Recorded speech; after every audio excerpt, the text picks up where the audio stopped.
अस्सलाम वालेकुम, आप देख रहे हैं सेठी से सवाल। मैं हूँ सैयद आयशा नाज, मेरे साथ मौजूद है नजम सेठी साहब। अस्सलाम वालेकुम।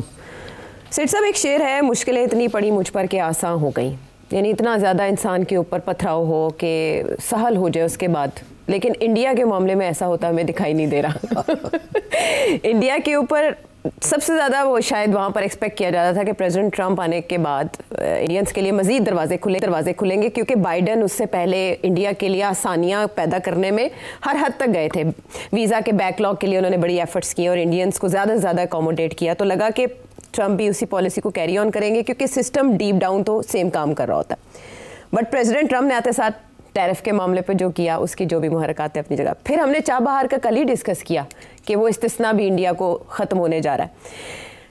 एग्जीक्यूटिव ऑर्डर पे दस्तखत हुए, जिसका निफाज आज रात से हो जाना है, जिससे 21-9 कहा जा रहा है, 9/11 21-9 कहा जा रहा है इंडिया का, कि अब जो वीज़ा फ़ी पहले $1500 थी H1B वीज़ा, वो अब $1,00,000 सालाना हो जाएगी। तकरीबन 2000% से भी ज़्यादा इजाफा है। और ये जो वीज़ाज़ हैं, इनकी परसेंटेज के मुताबिक 70 से 74% तक के जो वीज़ाज़ हैं H1B, वो इंडियंस को इशू की जाता है। थरथल्ली मच गई है।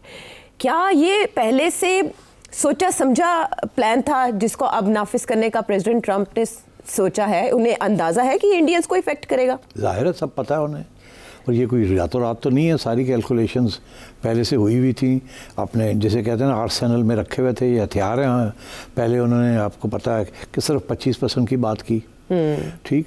उसके बाद फिर दोस्ती यारी की, फिर जब दोस्ती यारी हो गई तो ठा करके एक और बम मार दिया, तो 50% कर दिया जी। फिर जब वो फिर यारी दोस्ती हो गई, अच्छे एक दो बयान दिए दोनों ने, उसके बाद फिर एक और बम मारा तो 100% पे ले गए, ठीक है। अब ये तो जो यूरोप अमेरिकन कमेंटेटर्स हैं वो कहते हैं कि इंडिया को न्यूक कर दिया।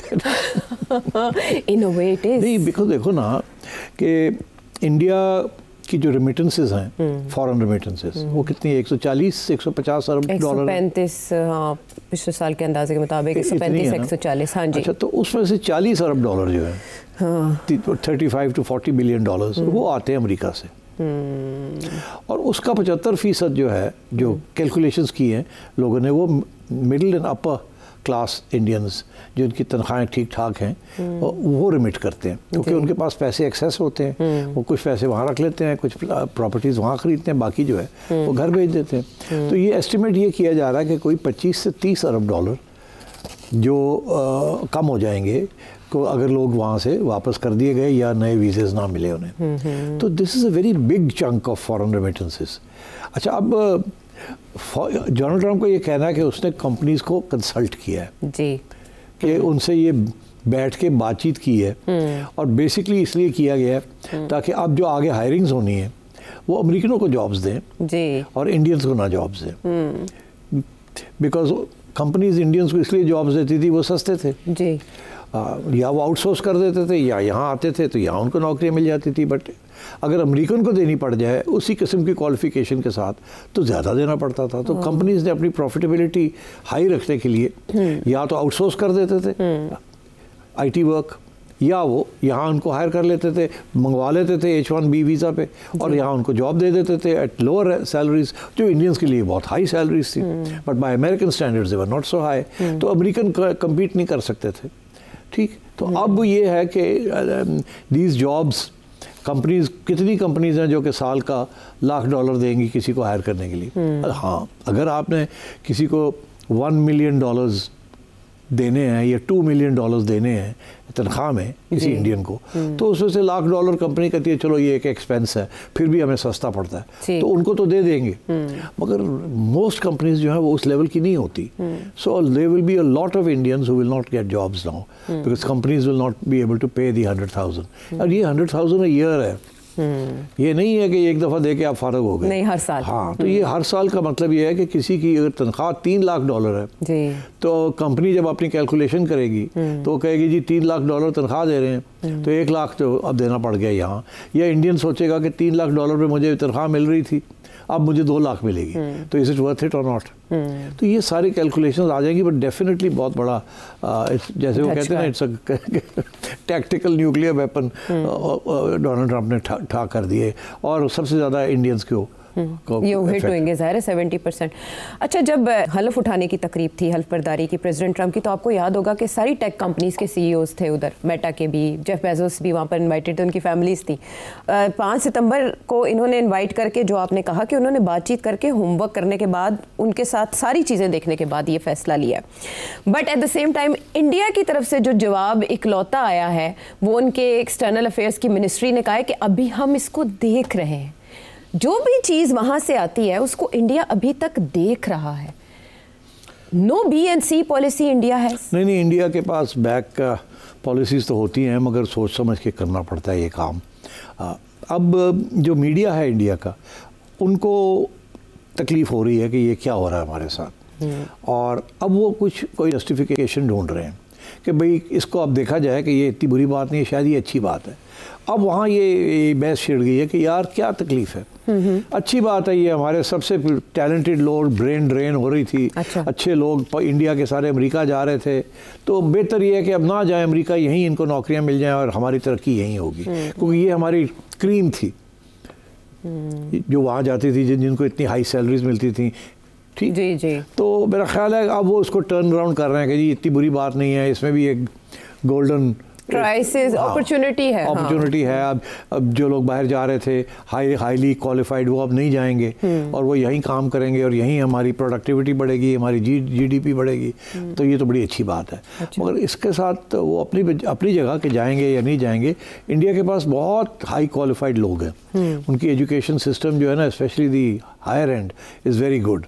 और तो सरप्लस लेबर है उनके पास टेक्निकल, तो वहाँ शॉर्टेज नहीं है किसी किस्म की क्वालिफाइड लोगों की। अच्छा। तो इसलिए ये लोग बाहर चले जाते हैं टू गेट जॉब्स, और इंडिया भी इंकरेज करता है कि जाएँ ताकि रेमिटेंसेस आएँ।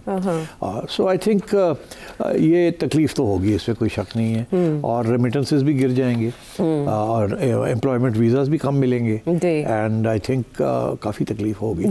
चाइना को अगर हम देखें ना, तो इंटरनलाइज है उनकी सारी स्किल्स भी, उनकी सर्विसेज भी, उनके एप्स भी अपनी है, यानी उन्होंने दुनिया पे निसार नहीं रखा। H1B वीज़ा के साथ इस अनाउंसमेंट के बाद भारत क्या करेगा, सर्विसेज सेक्टर कितना इफेक्ट होगा, क्योंकि उनके मिनिस्ट्री ऑफ एक्सटर्नल अफेयर्स ये भी कह रही है कि इससे फैमिलीज मुतासिर होंगी, जाहिर है, खानदान, कई खानदान बिल्कुल होंगी। तो कैसे उसको भारत सहेगा? कुछ भी नहीं कर सकता। अब डोनाल्ड ट्रंप ने कर दिया जो कर दिया, ये डोनाल्ड ट्रंप प्रेशर डाल रहा है। बेसिकली ये सारा का सारा सिलसिला जो है is related to Russia and Ukraine. ये हम पहले दिन से कहते आ रहे हैं। डोनाल्ड ट्रंप को तकलीफ इस बात की हो रही है, गुस्सा चढ़ा हुआ है कि ये इंडिया को इतना हमने पाला है, हमें पहले जो एडमिनिस्ट्रेशन सारी आई हैं, ये सारा उनका कारकर्दगी है ना, कि इंडिया के साथ क्लोज होना, इंडिया को कॉर्ड में लेके आना, इंडिया को सपोर्ट करना अगेंस्ट चाइना, बिल्डअप करना। तो वो डोनाल्ड ट्रंप तो उस खाते में स्ट्रेटजी बना ही नहीं रहा। वो तो मेक अमेरिका ग्रेट अमेरिका की स्ट्रेटजी बना रहा है। तो उसको तो नहीं फ़र्क पड़ता कि इंडिया चाइना के खिलाफ खड़ा होता है या नहीं खड़ा होता। वो तो ऑलरेडी भूल चुका है क्वाड शार्ट को। वो उसकी तो पॉलिसी नहीं है, वो फॉरेन पॉलिसी जो कि डेमोक्रेट्स की रही है, जो पिछले प्रेसिडेंट्स रहे हैं, इंक्लूडिंग रिपब्लिक। तो वो अब the pro India strategy, political strategy Donald Trump की नहीं है। डोनाल्ड ट्रंप की है होम ग्रोन, होमलैंड स्ट्रैटेजी। उसके अंदर इंडिया फिट नहीं हो रहा because India is not cooperating. Donald Trump अपने आप को कुछ बनना चाहता है, नोबेल प्राइज लेना चाहता है, इंडिया ने कोऑपरेशन नहीं की ना, किसी भी स्टेज पे नहीं। तो इसलिए they are he is punishing India, और वो punishing India is indirectly linked to trying to pressurise Russia. ठीक है, चले वो जो चाइना के खिलाफ इंडिया को खड़ा करने की पॉलिसी है वो तो खत्म हो गई। क्वाड से आपने बता दिया, पता चलता है कि उनके प्रायोरिटी नहीं है। सो आपने कहा कि इंडिया भी कुछ नहीं कर सकता, प्रेसिडेंट ट्रंप ने ऑर्डर कर दिया, लेकिन ये एग्जीक्यूटिव ऑर्डर है, अदालतों में तो चैलेंज हो सकता है। अदालतों में हर चीज़ चैलेंज हो सकती है। अभी तो बहुत से ऑर्डर्स हैं जो उनके पहले भी हैं जो कि चैलेंज हुए हैं, मगर मेरा ख्याल है कि Donald Trump will get away with it. Donald Trump को रोकना इतना आसान नहीं है। रिपब्लिकन्स उसके पीछे हैं, और अभी तक वो स्टेज नहीं आई कि जहाँ कोई बगावत हो जाए डोनाल्ड ट्रंप के ख़िलाफ़ या जुडिशरी में हो जाए, because her cheese supreme court पे जाती है। वहाँ रिपब्लिकन जजेस हैं जो डोनाल्ड ट्रंप ने और पिछली एडमिनिस्ट्रेशन ने पैक किए हैं, वहाँ मेजॉरिटी जो है इज़ रिपब्लिकन्स। तो मेरा ख्याल है it's not going to be easy to stop Donald Trump. हाँ, अगर आवाम खड़ी हो जाए, आवाम खड़ी हो जाए, मेगा वाली जो इसके सपोर्टर्स हैं वो इसके खिलाफ हो जाएं, फिर एक नया डायमेंशन बन सकता है। मगर अभी वो सूरत हाल नहीं है। चालिका के बाद माइंड यू पॉपुलैरिटी गिर रही है। अभी जो सारे जो सर्वेज हो रहे हैं इसकी पॉपुलैरिटी गिर रही है। ठीक, मगर कामयाबी नहीं हुई, failed in everything is tried to do. देखे ना उसका जो सारा रशिया का एजेंडा था, चाइना का एजेंडा था, इंडिया का एजेंडा था, यूरोप का एजेंडा था, सब जगह पे फेल हो गया है। शी जिनपिंग से, चाइनीज प्रेसिडेंट से 2 घंटे उन्होंने बात तो की है, बट अब जो ट्रेड नेगोशिएशंस इंडिया के साथ इनकी आगे चलनी थी टैरिफ के मामले पे, इस तरह के ऐलानात के बाद नहीं, वो इंडिया तो चलाएगा उसको, बिकॉज देखिए ना वो तो हर स्टेज पे हर किस्म की नेगोशिएशन में शामिल होगा, वो करेगा, बिकॉज एक इट्स अ कांस्टेंट बैटल। वो तो नेगोशिएशंस चलती रहेंगी और एक स्टेज आएगी कि फिर आगे नहीं बढ़ सकेंगी, तो जो भी वो करेगा वो मानना पड़ेगा इंडिया को। ये मामला ख़त्म नहीं होगा, रीनेगोशिएशन नहीं होगी ऑन दीज टर्म्स जब तक the war in Ukraine continues, और उसके इम्कानात अभी दिखाई दूर दूर तक नहीं दे रहे हैं। Donald Trump is very angry कि उसकी पॉलिसी, उसका ख्याल था रूस को मैंने सेट कर लिया है, हाँ। अलास्का में जप्पी डाल दी है और सैंक्शंस मैं रिमूव कर रहा हूँ, और उसका ख्याल और थोड़ा बहुत प्रेशर डाल के ये वो प्यूतिन जो है वो तो कॉन्कर करने, उसको पता है महीने के अंदर अंदर यूक्रेन फोर्सेस फारग हो जाएंगी, तो वो तो ले लेगा जो उसने टेरिटरी लेनी है, फिर क्या करेंगे। इसीलिए तो अब नेटो वाले सारे जल्दी जल्दी भाग रहे हैं, स्क्रैम्बल कर रहे हैं कि we should try and defend Ukraine, but it's not going to be easy. Art of the deal इस मामले में अभी तक कामयाब नहीं हो पाया, he is failed on all fronts, और जिसकी वजह से फ्रस्ट्रेटेड भी हैं और इस तरह के कुछ ऐलानात भी सामने आ रहे हैं। चले, ये है कॉन्सिक्वेंसेस, उलझन का ही शिकार रहेगी। It's not gonna be easy. जब आपने ये जुमला कह दिया तो कल का मुकाबला भी याद आ गया जो होने जा रहा है इंडिया और पाकिस्तान के दरमियान। It's not gonna be easy for home. अच्छा, वो ऐसे हमें अंदाजा हुआ कि एंडी पाइक्रॉफ्ट तो कल होंगे, हमने ये नाम पढ़ा तो जाहिर है हमें पता चल गया। फिर जो प्री मैच एक टॉक होती है, कैप्टन की बात करता है, मीडिया से सवालों के जवाब देता है, वो भी कैंसिल हो गई। हमने नहीं सुना सलमान अली आगा साहब को। मोहसिन नकवी साहब, आकिब जावेद साहब वो वहाँ मौजूद है खिलाड़ियों की हौसला अफजाई के लिए, और ऐसे में खबर आती है कि अंडर प्रेशर टीम के लिए एक साइकियाट्रिस्ट का मोटिवेशनल स्पीकर भी हायर कर लिया गया। अच्छा सिट साहब, ये पहले ही नहीं होते मोटिवेशनल स्पीकर या ये साइकियाट्रिस्ट जो होता है, तो टीम के साथ जी मैंने कोशिश की थी अपने दौर में रखने की, अच्छा, मगर क्रिकेटर्स ने पसंद नहीं की बात। हमारे यहाँ एक कल्चर नहीं है कि आप थेरेपी में जाएं। अच्छा। ये समझा जाता है कि हमारी बड़ी बेइज्जती हो रही है कि हमें अब साइकियाट्रिस्ट, क्योंकि यहाँ जो जब बात होती है ना साइकियाट्रिस्ट वगैरह पागल हो गया फलाना, उनको साइकियाट्रिस्ट ट्रीटमेंट हो रही है। तो टीम्स के साथ मेंटल हेल्थ जो है ना, वो बाहर ये कॉन्सेप्ट है मेंटल हेल्थ का। अच्छा। यहाँ ये है कि मेंटल हेल्थ का मतलब है पागल हो या नहीं पागल। अच्छा, बाकी टीम्स के साथ है साइकियाट्रिस्ट या मोटिवेशनल स्पीकर साथ जाते हैं? मोटिवेशनल स्पीकर फर्क चीज़ है, और साइकोलॉजिस्ट, साइकियाट्रिस्ट ये डिफरेंट कैटेगरीज हैं इंस्पिरेशन टॉक्स के लिए। मगर बात यह है जी कि सबसे ज़्यादा इंटरेस्टिंग बात यह है कि many of these people are foreign qualified, ठीक, और अंग्रेज़ी उनकी ज़ुबान है। अच्छा। और हमारे जो बेचारे बच्चे हैं उनकी अंग्रेज़ी ज़ुबान नहीं है, अब उनको पंजाबी में ये और पश्तो में सिर्फ समझाना पड़ता है, और उनको आदत नहीं है समझने की। They have been brought up in a particular way, उनकी बैकग्राउंड, उनकी क्लास, उनकी लैक ऑफ तालीम, ये सब चीज़ें हैं। तो उनको साइकियाट्रिस्ट भी रातों रात उनको कुछ नहीं सिखा सकता। साइकियाट्रिस्ट की मारी जा सकती है मोहसिन नकवी साहब की। मगर ये अच्छी बात है कि मोहसिन नकवी साहब और आके वहाँ पहुँच गए हैं। इस सूरत में चेयरमैन साहब को अच्छा है वहाँ हो, ताकि थोड़ी बहुत और कुछ तो पंप कर सके, समझा सके। लीडिंग फ्रॉम द फ्रंट ही अच्छा होता है। मेरी तो हमेशा कोशिश थी जब फॉरेन टूर होता था कि मैं पहुँचूँ, ड्रेसिंग रूम में जाऊँ, सुबह शाम चक्कर लगाऊँ, बच्चों को समझाऊँ, प्यार करूँ, मोटिवेट करूँ। कामयाब हो या ना हो तो अलग बात है, कुछ बात शायद समझ आ जाती है, कुछ नहीं आती। मगर बात यह है कि हमारे जो बच्चे हैं इनको एक ऐसा टीम स्पिरिट, ये नहीं कि इंडिविजुअली आप परफॉर्म करें, एक ऐसा team you have to perform. और अब देखें क्या फ़र्क पड़ता है, क्या नहीं पड़ता, क्या उनको अब कहा जाएगा, क्या नहीं कहा जाएगा, लेट्स सी। हाँ, लेकिन साइकोलॉजिकल प्रेशर इस कदर ज़्यादा है।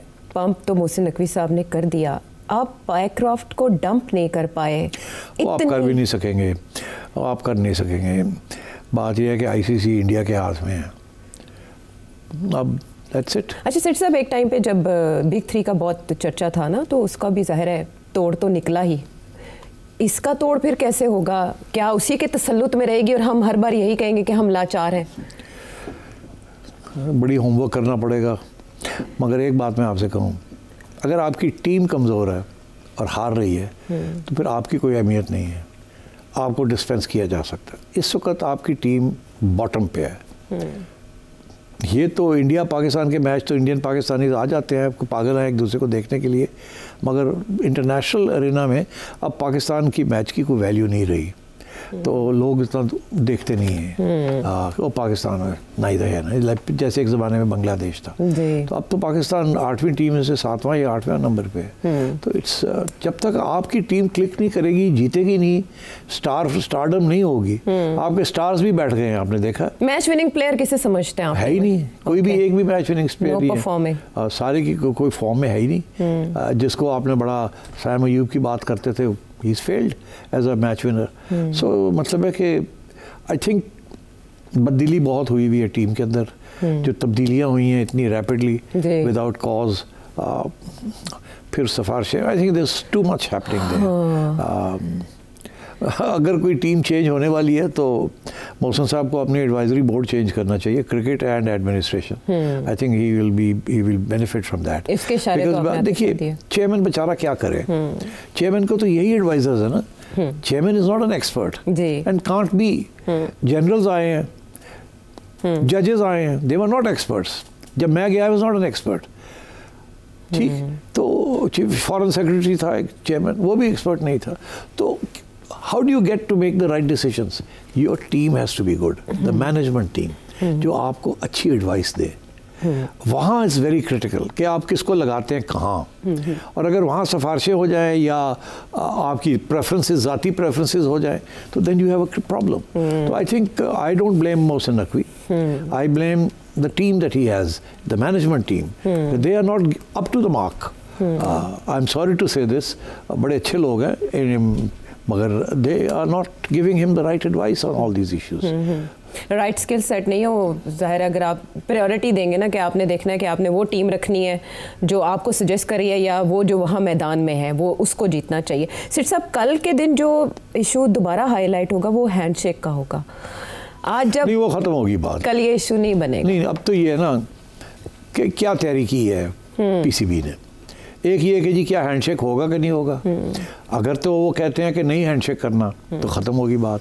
अगर वो कहते हैं हैंडशेक करना है, ठीक है, वी डोंट माइंड हैंडशेक। अच्छा, सपोज वो आते हैं और इशू नहीं है, तो फिर क्या ये करना चाहेंगे या ये इस्तीफा कहेंगे हमने नहीं करना। एक ये इशू, इसके ऊपर कुछ पहले से तैयारी होनी चाहिए कि हमारा मौक़िफ़ टॉस के ऊपर क्या होगा, ठीक, और regarding handshake, regarding smiles, regarding all this.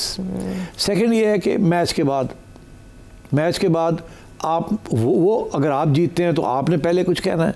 जब आप कुछ पहले कहेंगे तो उसका रिस्पांस वो बाद में करेंगे, वो तो बॉयकॉट नहीं करेंगे। अगर आप हारते हैं तो वो आके फिर कुछ कह देंगे, और अगर जब वो कुछ कहेंगे तो आपने फिर क्या कहना है। नंबर एक। नंबर दो, अगर वो कुछ नहीं कहते तो आप फिर भी ये मौका ढूंढ के पिछला बदला लेंगे या नहीं लेंगे। तो ये सारी चीज़ें पहले सोच के प्लानिंग करके उसके तहत ये होना चाहिए। They should go there ready to be faced, because ये एन मुमकिन है कि इंडिया और कोई ना कोई गेम ना खेले आपको शर्मिंदा करने के लिए। सो ये पॉइंट्स अभी सेठी साहब ने बता दिए हैं बिफोर हैंड, तो अभी भी टाइम है। कल के मैच से पहले इन्हीं निकात के ऊपर अगर तैयारी कर ली बेहतर होगा।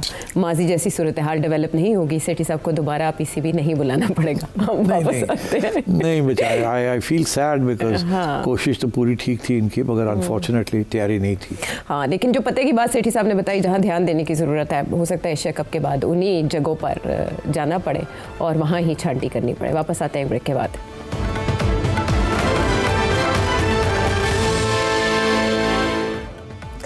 शो में साथ देने का शुक्रिया। और अब सेठ साहब आपकी इजाज़त से कुछ सवालात शामिल कर लें। सवालात तो ठीक है, वो जो मगर एक आध और बड़ा इंपॉर्टेंट इशू है, वो सेनेटर साहब इरफान सिद्दीकी साहब ने भी बड़ा इंटरेस्टिंग एक बयान दिया है। उसकी तरफ नहीं जाना थोड़ी देर के लिए।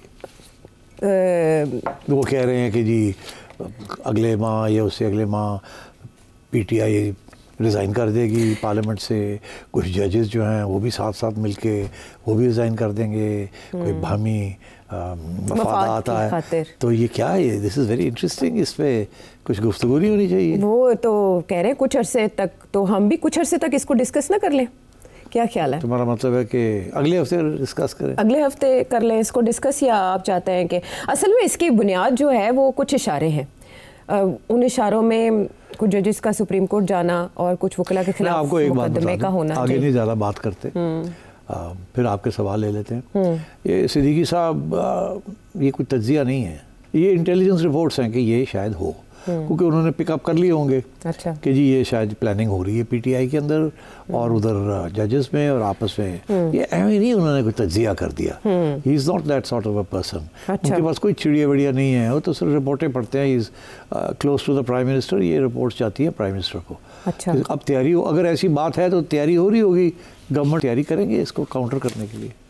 तो चलो फिर अब छोड़ दो, अगली दफ़ा बात करेंगे। हाँ, लेकिन खबर तो आप ही की चिड़िया ने पहले ही दे दी थी कि पीटीआई तो पार्लियामेंट से भी मुस्ताफ़ी हो सकती है। इरफान सिद्दीकी साहब तो अब आए हैं कई हफ्तों बाद उस बुनियाद तो पर। इनके पास इंटेलिजेंस रिपोर्ट है, मेरा एनालिसिस था। आपका एनालिसिस था।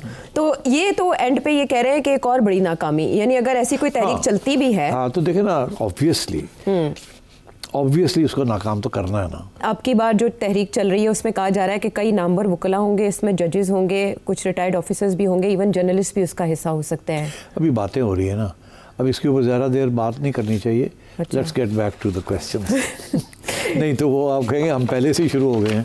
Let's wait for some action to take place. ठीक है, मैं यही कहूँगी कि सेठी साहब ने इस सारे एनालिसिस में अभी तक जो बात की एक एक लफ्ज़ को, और फिर इरफान सिद्दीकी साहब के ट्वीट के एक एक लफ्ज़ को और गौर से पढ़ें। हाँ ठीक है, तो अब आप कमेंट करेंगे कादिर के सवाल पे। आपके सारे तज्जिए, एनालिसिस, प्रेडिक्शंस, जो कुछ आप बोल लेते हो या तो पहले से हुआ होता है या फिर साबित हो जाता है। मुस्तकबिल में आप प्रेडिक्शंस करते हो, अक्सर 90% सही निकल आ जाते हैं। तो मैं तो इस बात पे हैरान हूँ कि आप तो सीएम भी रह चुके हो, पंजाब के मुस्लिम लीग के साथ भी आपकी बहुत ही एफिलिएशन रही है, सब लोग आपको जानती भी है, इंटरनेशनल फिगर हो। तो मुझे समझ नहीं आ रही कि ये जो हमारी हुकूमत है ये आपसे हर फील्ड के मशवरे आपसे क्यों नहीं लेते हैं, आपको एडवाइजर क्यों नहीं रखते। कम से कम हुकूमत में आपको एडवाइजर होना चाहिए और इन लोगों को आपसे पूछना चाहिए कि क्या किया जाए, क्या न किया जाए, सारे मंसूबों में आपको शामिल किया जाए। उफ यार, ये सवाल है कोई प्लीज़, ये ऐसे लगता है कि मैंने चलवाया है ये सवाल। नहीं है, जो समझने वाले हैं वो तो फिर आपके हर एनालिसिस को शक की नज़र से देखते हैं, लेकिन जो मुहिब्बे वतन लोग हैं या जो आपसे प्यार करने वाले लोग हैं या जो समझते हैं कि मुल्क को आपकी ज़रूरत है, जब वो इस तरह के सवाल करते हैं, मेरा ख्याल है आपको उन्हें निगलेक्ट नहीं करना चाहिए। मेरा ख्याल है आपको ऐसे सवाल नहीं चलाने चाहिए, इनको फ़ोन करके शुक्रिया अदा कर देना चाहिए। मगर वो लोग पता क्या कहेंगे ये सिटी अपनी डिमांड क्रिएट कर रहा है। ये डॉक्टर कादिर साहब आपके सवाल का बहुत शुक्रिया, आपके दर्द दिल का। ओके, मूव ऑन करते हैं जी, दुबई चलते हैं, मूव ऑन करते, जहां मैच भी कल होने जा रहा है, वहां से जावेद इकबाल साहब ये सवाल भेज रहे हैं सेठी साहब के लिए। उफ यार, ये फिर खतरनाक सवाल आया है। ये अलग है। ये जो पाक सऊदीया का जो एग्रीमेंट जो हुआ है, इससे पाकिस्तान को क्या फ़ायदा होगा, फाइनेंशियली मैं बात कर रहा हूँ। और दूसरी बात, क्या इसकी वजह से ये जो बहुत टाइम हो गया, बहुत अर्सा हो गया है, वीज़े वगैरह बंद रहे हैं गल्फ में, क्या ये भी खुलेंगे के चांस हैं या इसका कोई ताल्लुक नहीं है? बड़ा अच्छा सवाल है। मुख्तसर जवाब यही है कि ज़्यादा लंबी चौड़ी तवक्को ना रखें और कि ये डिफेंस पैक्ट जो है ये इसके साथ पता नहीं क्या क्या इनकलाब आ जाएगा, ऐसी कोई बात नहीं है। बहुत सी मुश्किलात हैं और बहुत से प्रॉब्लम्स हैं, इसीलिए इसको खुफिया रखा जाएगा। अलबत्ता ये ज़रूर है कि सऊदी अरेबिया ने अमेरिका को कहा कि we don't trust you fully, और मेरा ख्याल है कुछ पाकिस्तानी एडवाइज़र्स चले जाएंगे देखने के लिए कि इनको इंडिपेंडेंट इन्फॉर्मेशन भी सऊदीज़ को मिलती रहे, और ताकि ये totally dependent on American basis and support ना हो। और तो पहली बात। दूसरी बात ये है कि आई थिंक पाकिस्तान के लिए अच्छी फैसिलिटी, सऊदीज़ कुछ थोड़ी बहुत इन्वेस्टमेंट कर देंगे, सऊदीज़ कुछ थोड़े बहुत तेल दे देंगे, सऊदीज़ कुछ डिपॉजिट्स कर देंगे ताकि तब पाकिस्तान तकड़ा रहे। तो आई थिंक इससे ज़्यादा तवक्को करने की ज़रूरत नहीं है। अच्छा सिर साहब, ये जो वीज़ा एक अरसे से बंद है, उनके खुलने के कितने चांस? हाँ, ये सवाल है। देखिए, इस वक्त वीज़ा ज़ाहिर है रिस्ट्रिक्ट हुए हैं, सऊदी अरेबिया ने भी रिस्ट्रिक्ट किए हैं, यूएई ने रिस्ट्रिक्ट किए हैं। मेरा ख्याल है पाकिस्तान को चाहिए कि ये फ़ायदा उठाएं इस एग्रीमेंट का या पैक्ट का, और सऊदी से कुछ रिलैक्सेशन अपने वर्कर्स के लिए ओपनिंग करवाएं। Similarly with UAE, I think ये अच्छा मौका है, and strike while the iron is hot. बाकी ये है कि हमारे जो पाकिस्तानी हैं इन जगह पे, उनको भी थोड़ी बहुत अब हिदायत होनी चाहिए to not to misbehave, to work hard, और इन हुकूमतों के जो कानून हैं उनको फॉलो करें। But I think this is a good opportunity, करना चाहिए, और मेरा ख्याल है थोड़ी बहुत होगी। गल्फ़ के बहुत से कंट्रीज़ ने वीज़ास बंद कर रखे हैं, तो ये अपॉर्चुनिटी है कि पाकिस्तानी हुकूमत उन वीज़ा की बहाली करे। ये है जी आपके सवाल का जवाब, और हम बाकी सवाल शामिल करेंगे एक ब्रेक के बाद।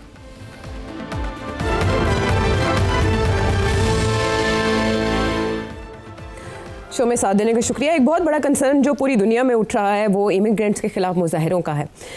अशर इकबाल लाहौर से इसी बाबत एक सवाल कर रहे हैं। जो यूरोपियन कंट्री में इमिग्रेंट के खिलाफ शुरू हो गए हैं हंगामे। हमारे बहुत सारे बच्चे हैं वहाँ पे पढ़ भी रहे हैं और जॉब की तलाश में भी हैं और यहाँ से जाने वाले भी हैं। इनका फ्यूचर क्या है, इसको ज़रा प्लीज़ गाइड कर दीजिएगा लोगों को कि अब जो बच्चे अब पाकिस्तान से यूके या जर्मनी जाना चाह रहे हैं तो उनके लिए क्या गाइडलाइन होनी चाहिए, उनको जाना चाहिए या नहीं जाना चाहिए, और कौन से ऐसा मुल्क है जहाँ पे उनके लिए बेस्ट अपॉर्चुनिटीज़ हैं आजकल। जी हाँ, बिल्कुल टाइमली सवाल है क्योंकि अब फ्रांस में, जर्मनी में, यूके में भी राइट विंग मूवमेंट्स शुरू हो गई हैं इमिग्रेंट्स के ख़िलाफ़। और जैसे अमेरिका के अंदर ज़्यादा इमिग्रेशन जो है वो इंडियंस की है at a particular level, target हो रहे हैं इन वन वे और अनदर। ऑस्ट्रेलिया में इंडियंस हो रहे हैं टारगेट, कनाडा में इंडियंस हो रहे हैं। पाकिस्तान उस लेवल पे नहीं है इन जगह पे। पाकिस्तान का ज़्यादा जो फोकस है that is in the middle east and in these countries. तो मेरा ख्याल है टाइट तो होगा, ये सारी जगह पे वीज़ा रिस्ट्रिक्शंस होंगी क्योंकि राइट इस वक्त दंदना रही है और उसका एजेंडा जो है वो वाइट सुप्रेमेसिस्ट एंटी इमिग्रेशन है। सो आई थिंक तवक्को आप करें कि कानून टाइट होंगे, रिस्ट्रिक्शंस लगाई जाएंगी और इतनी आसानी के साथ आना जाना नहीं होगा। This is to be expected. ये एक राइट विंग वेव चल रही है वेस्ट के अंदर। जैसे आप ये शुरू हुई थी कि जब यूके ने ब्रेक्सिट छोड़ी।